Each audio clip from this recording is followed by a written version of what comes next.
Hello everyone and welcome back to the channel.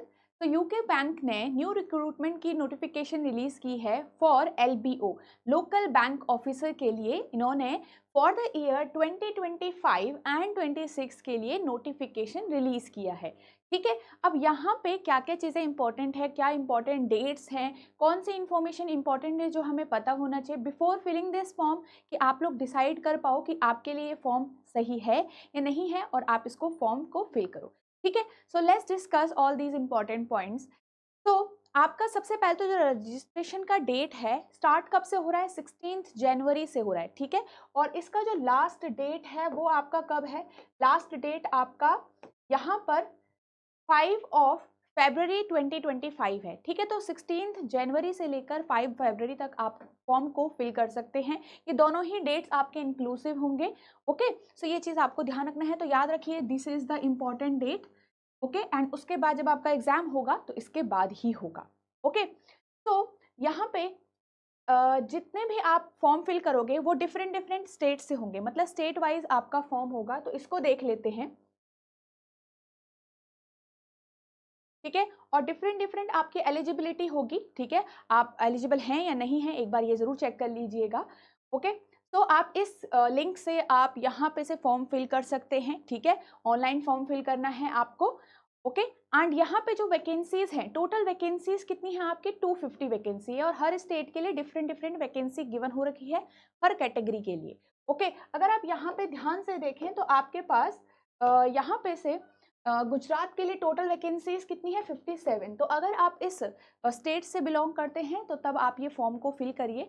ठीक है, महाराष्ट्र से देखिए 70 वैकेंसीज, और अगर हम जनरल कैटेगरीज के यहाँ पे बात करें तो 30 वैकेंसीज आपकी महाराष्ट्र में है।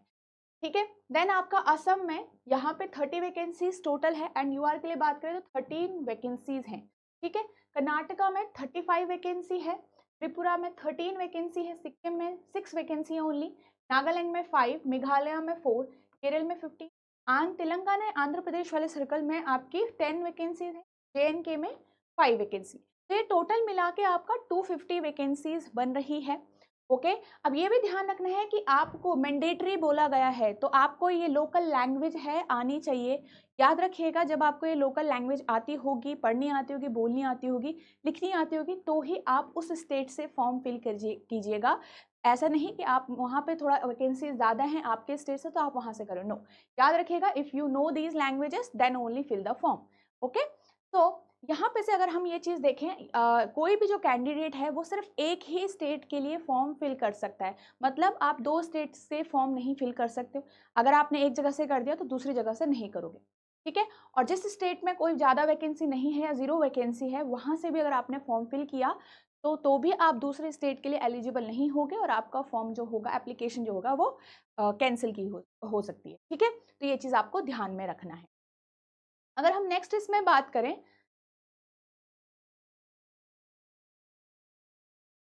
ठीक है, तो आपने जैसे हमने डिस्कस कर लिया कि एक ही स्टेट से आप फॉर्म को फिल कर सकते हो। ओके, एंड जिस अगर आप उस लैंग्वेज के लिए एलिजिबल हो तो ही वहां से फॉर्म आपको फिल करना है। ठीक है, सो आपको the candidate must be proficient reading, writing and speaking in the specified local language of the state, ये भी आपको ध्यान में रखना है। ठीक है, नेक्स्ट आपके पास जो पे स्केल है वो कितना है ये डिस्कस कर लेते हैं। ठीक है, जो आपका बेसिक पे है यहाँ पर as you can see 48,000 something हमारा बेसिक पे है। ठीक है, इसी के साथ आपको अगर डी है, एचआरए है, लीज एकोमोडेशन है, ये सब भी अवेलेबल होगा आपको यहाँ पे। ठीक है, सो एक तरीके से 48,000 समथिंग आपका जो बेसिक पे है वो आपका यहाँ पे अप्लाई हो रहा है, एंड ये आप ये वाला अमाउंट भी देख सकते हो। ठीक है, साथ ही आपको ये सारी जो फैसिलिटीज हैं ये भी आपको यहाँ पे अवेलेबल होगी। ठीक है, यहाँ पे एक चीज ध्यान दीजिए कि जो प्रायर एक्सपीरियंस है will not be consider for any service seniority. मतलब आपका कई स्टूडेंट होंगे कि वो सोच रहे होंगे कि हमें तो एक्सपीरियंस ही नहीं है, क्या एक्सपीरियंस के बेसिस पे आपको प्रेफरेंस मिलेगी, ऐसा यहाँ पे नहीं है। आपको एग्जाम को क्वालिफाई करना है और आप सिलेक्शन में आप सिलेक्ट हो सकते हो, ऐसा यहाँ पे दिया गया है। ठीक है, तो यहाँ पे एक चीज़ आपको बहुत इंपॉर्टेंट है, काफ़ी स्टूडेंट ऐसे होते हैं, काफ़ी जो पर्सन ऐसे होते हैं जो अपने घर से पास रहना चाहते हैं, तो आप अगर यहाँ पे सिलेक्ट हो जाते हो तो जो आपका सिलेक्शन है, ठीक है, जो आपकी पोस्टिंग है वो आपके स्टेट में ही होती है। मतलब जिस स्टेट से आपने क्या किया है, फॉर्म फिल किया है, उसी स्टेट में आपकी पोस्टिंग होगी, ठीक है। तो यहाँ पे ज़्यादा से ज़्यादा 12 ईयर्स तक वहाँ पे आप सर्विस देते हो। ओके, तो ये चीज़ ध्यान में रखिएगा। तो आप में से काफ़ी स्टूडेंट अगर जिनको घर के पास रहना पसंद है, आपके लिए ये अच्छी अपॉर्चुनिटी। ओके, देन यहाँ पे आप कौन से पोजीशन के लिए रिक्रूट हो रहे हो, यहाँ पे लोकल बैंक ऑफिसर की पोजीशन के लिए आप रिक्रूट यहाँ पे हो रहे हो। और बाकी जो आपके एग्जामिनेशंस होंगे, प्रमोशनल एग्जामिनेशंस, वो उसके लिए भी आप एलिजिबल रहते हो आगे के लिए, इन फ्यूचर ऑल्सो, ठीक है। तो ये भी आपके लिए इंपॉर्टेंट पॉइंट रहेगा। अब एलिजिबिलिटी क्राइटेरिया यहाँ पे डिस्कस कर लेते हैं, क्या एलिजिबिलिटी रहनी चाहिए। नेशनैलिटी आप देख सकते हो, you should be a citizen of India, Nepal and Bhutan, ठीक है। तो नेक्स्ट अगर हम एज की बात करें, तो अगर आप यहाँ पे देखिए मिनिमम एज कितनी है आपकी, 20 ईयर्स होनी चाहिए, ठीक है। इसमें जो मिनिमम एज है दैट इज 20 ईयर्स, ठीक है। अगर आप 20 ईयर्स या 20 ईयर्स से ऊपर है तो ही आप फॉर्म को फिल करिएगा। एंड मैक्सिमम एज 30 है, अगर आप 30 से ऊपर के एज के हैं तो आप ये फॉर्म को फिल नहीं करिएगा, ठीक है, तो आप एलिजिबल नहीं हो। और यहाँ पे ये सिर्फ जनरल कैटेगरी वाले स्टूडेंट्स के लिए है, क्योंकि बाकी कैटेगरीज के लिए आपको रिजर्वेशन भी मिलता है, ठीक है। तो यहाँ पे आपका जो आप देख सकते हो कि अब candidate must not be born earlier than this particular date, यहाँ पे ये चीज़ आप देख सकते हो। एंड यहाँ पे आपको जो मिनिमम जो आपकी एज वो है, जो लिमिट है, उसके लिए भी डेट गिवन की गई है, ठीक है। सो ये चीज़ आपको ध्यान में रखनी है। ओके, तो 1 जनवरी 1 जनवरी से लेकर मतलब 2005 से बाद आप यहाँ पे बॉर्न नहीं होने चाहिए। सिंपल लगा लीजिए 2005 के बाद अगर आप बॉर्न हो तो आप इसके लिए एलिजिबल नहीं हो, ठीक है। नेक्स्ट अगर आपकी जो आप अगर कैटेगरी से बिलोंग करते हैं, एससी से बिलोंग करते हैं, एसटी से बिलोंग करते हैं, ठीक है, अगर आप पीडब्ल्यूडी हैं तो यहाँ पे आपको कितने साल का जो रिलैक्सेशन है वो मिलने वाला है, मतलब 30। और 30 से ऊपर भी अगर आप हैं और अगर इन कैटेगरी से आप बिलोंग करते हैं तो SC ST के लिए आपका कितने साल का है, 5 ईयर्स का रिलैक्सेशन है यहाँ पे। और OBC के लिए कितने साल का है, 3 ईयर्स के लिए है, ठीक है। एंड PWD स्टूडेंट्स के लिए कितने साल का है, 10 ईयर्स का है, मतलब डिसेबिलिटी जो स्टूडेंट्स होंगे, ठीक है। 10 ईयर्स का रिलैक्सेशन है। Ex service man and all these categories के लिए आपका 5 ईयर्स का एक्सपीरियंस है, you can read it out, ठीक है। आपको ये डिटेल नोटिफिकेशन का लिंक भी आपको नीचे डिस्क्रिप्शन बॉक्स में इसी वीडियो के मिल जाएगा, ठीक है। अगर अब यहाँ पे नेक्स्ट बात करें, ठीक है, इंपॉर्टेंट चीज़ जो हमारा है सिलेक्शन इन द एग्जाम, कैसे जो एग्जाम पैटर्न है वो क्या है हमारा, ये चीज़ देख लेते हैं, ठीक है।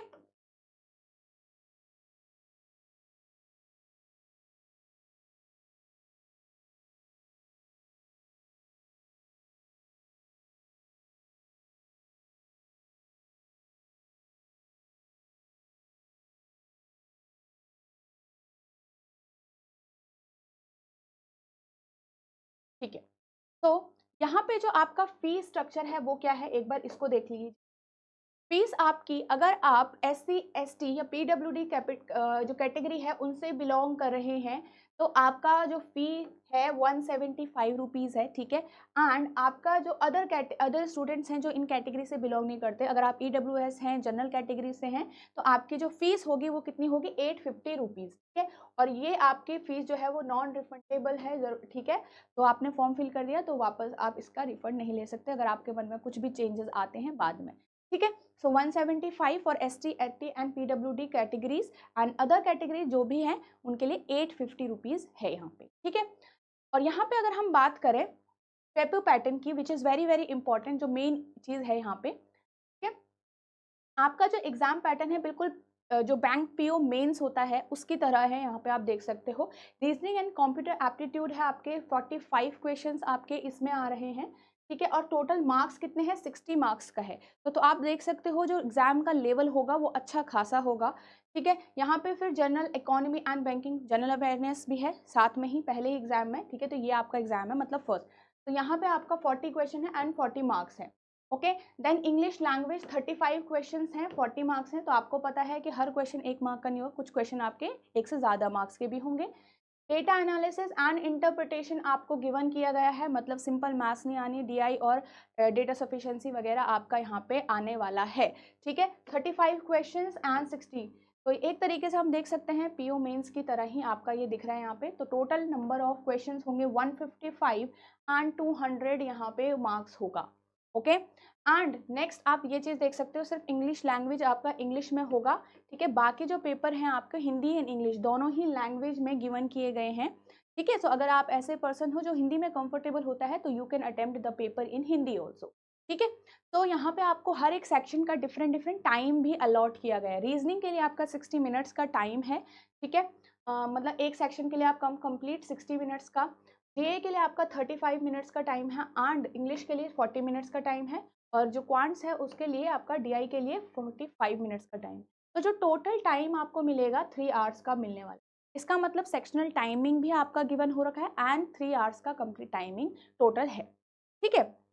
यहाँ पे ये ध्यान रखिए कि सेक्शनल टाइमिंग और सेक्शनल मार्क्स हैं तो ज़रूरी नहीं है कि आपका जो सेक्शनल कट ऑफ है वो भी होगी।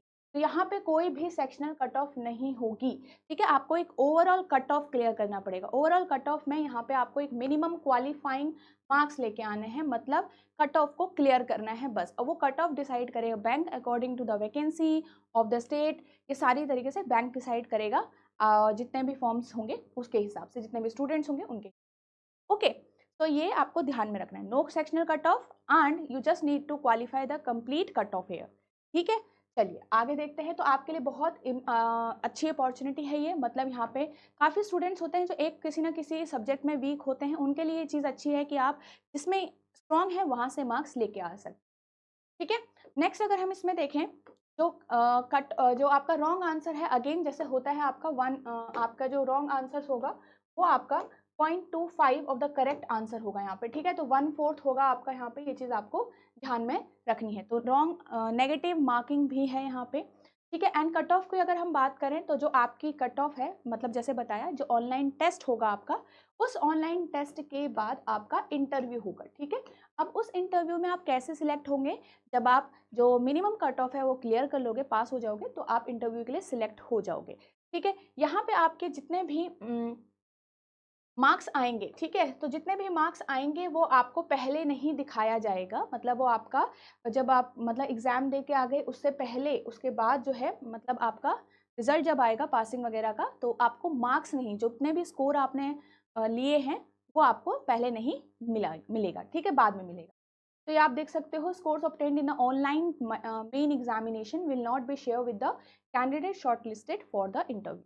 जो शॉर्टलिस्टेड कैंडिडेट होंगे उनके मार्क्स पहले नहीं आएंगे, मतलब इंटरव्यू के बाद दिखाई दिए जाएंगे, ठीक है। सो आपका एक एग्जाम है, उसके बाद इंटरव्यू है, एंड आफ्टर दैट इंटरव्यू आपका फाइनल सिलेक्शन यहाँ पे डिसाइड होगा। आफ्टर जो परफॉर्मेंस होगी आपकी इंटरव्यू में, उसके हिसाब से फिर लास्ट में आपका यहाँ पे सिलेक्शन होगा, ठीक है। चलिए, तो ये सारी चीज़ें यहाँ पे इंपॉर्टेंट थी। आई होप आपको सारी चीज़ें समझ में आ गई होगी और आप अब अच्छे से डिसाइड कर सकते हो, ठीक है। तो यहाँ पे आप देख सकते हो जो भी स्टूडेंट आपके नॉर्मल जो जनरल कैटेगरी से हैं, ठीक है, जो अनरिजर्व कैटेगरी से हैं, उनका जो नंबर ऑफ सिलेक्शन होगा वो 3 टाइम्स होगा, 3 times the number of vacancy.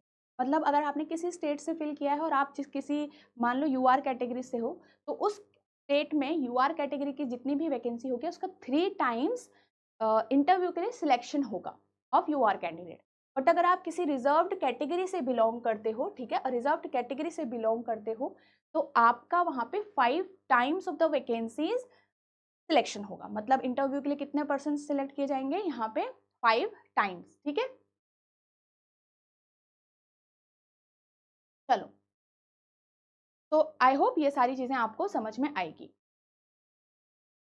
तो लास्ट में आपका कुछ जो मार्क्स लास्ट वाले फाइनल मार्क्स होंगे वो नॉर्मलाइज करके आपको लास्ट में फाइनल सिलेक्शन आप ले सकते हो। आफ्टर एक आपका टेस्ट है, then interview and then final selection. Okay, so I hope all the information are going to help you, and अब आप डिसाइड कर पाओगे अच्छे से कि आपको ये फॉर्म फिल करना चाहिए, आप कितने एलिजिबल हो या नहीं हो, आप कितने प्रिपेयर्ड हो या नहीं, ठीक है। जो भी एग्जामिनेशन की डेट आएगी वो बाद में आपको रिलीज कर दी जाएगी। अभी आपको ये ध्यान रखना है कि जो आपका डेट ऑफ फॉर्म फिलिंग है वो 16 से स्टार्ट हो चुका है and 5 February will be the last date, okay. तो आई होप अच्छे से प्रिपेयर करेंगे आप लोग, और जो भी एग्ज़ाम्स आपके शेड्यूल्ड हैं उनके लिए भी आप टाइमली एंड कंसिस्टेंटली प्रिपेयर कर रहे हैं। तो thank you so much everyone for today's session, ठीक है, and have a nice day.